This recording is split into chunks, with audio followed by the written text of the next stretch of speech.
আপনাদেরকে একটা ভদ্রলোকের ভদ্র কাজ দেখাই। সেটা হচ্ছে এই দেখেন, আজকে আমার গাড়িটারে কি করছে।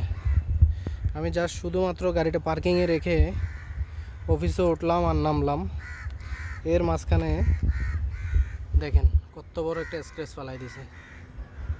মনের বুঝ দিতে পারতাম যদি নিজে আল্লাহ না করুক কোনো অ্যাক্সিডেন্ট হইতো বা কেউ এসে সামনাসামনি মাইরা দিত, হ্যাঁ বুঝাইতে পারতাম যে এইভাবে জিনিসটা হয়েছে।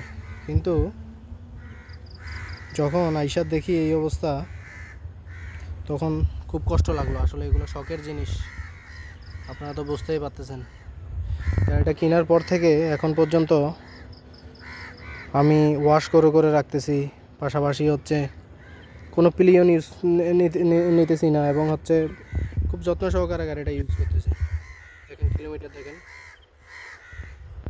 এই কিলোমিটারেই যদি এই অবস্থা হয়, আসলে বাংলাদেশে নিজে যতই যত্ন করে গাড়ি চালান না কেন,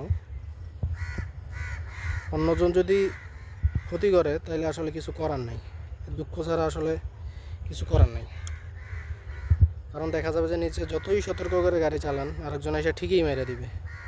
এটা আমার শখের গাড়ি ঠিক আছে, বাট যে এই স্ক্র্যাচটা করছে তার কিন্তু মানে কোনো ইয়েও হয় না, অনুভূতিও হয় না ওইরকম যে আরেকজনের একটা ক্ষতি করে ফেললাম।